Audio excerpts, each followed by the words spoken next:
Today, so many people I meet around the world have the same questions. Wallahi al-Azim. It doesn't matter which part of the planet you go, people have the same confusions today. Same questions over and over again. And one of the most common questions I hear is people say, you know, there are so many different versions of Islam. So many different videos about what the Quran means or what hadith means. And some people believe in this and other people believe in that. This sheikh gives this fatwa, that one gives that fatwa. Should I follow this or should I follow that? Somebody says this is halal, somebody says this is haram. I don't know anything anymore. It's all confusing. There's so many variations. How am I supposed to get guidance? How do I know if I'm even following the right thing? How am I supposed to know? It's too much information for me to process. And I agree, we are living in information overload.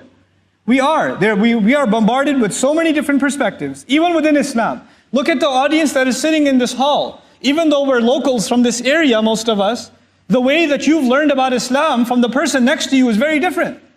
The teachers you've had, the people you've been exposed to, the lessons you've learned, they're very different from each other.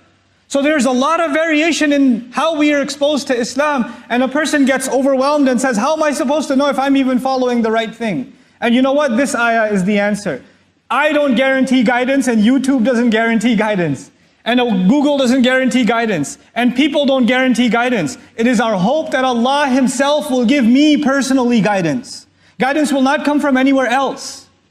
Whether you have no information or over information, that doesn't matter.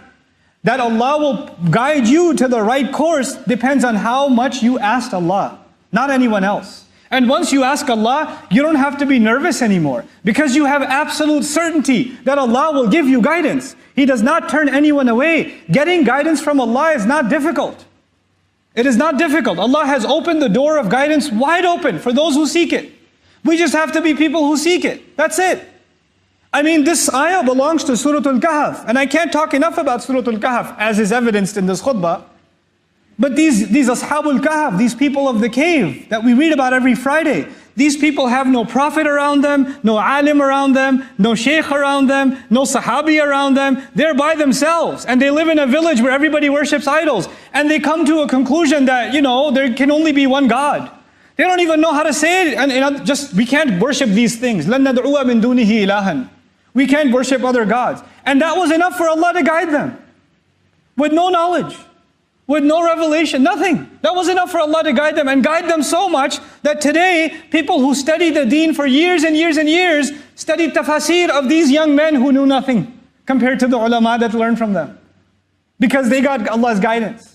Because Allah would give them guidance. Because it doesn't matter how dark your situation is, how hopeless it is. When you have hope in Allah, that's enough. That's just enough.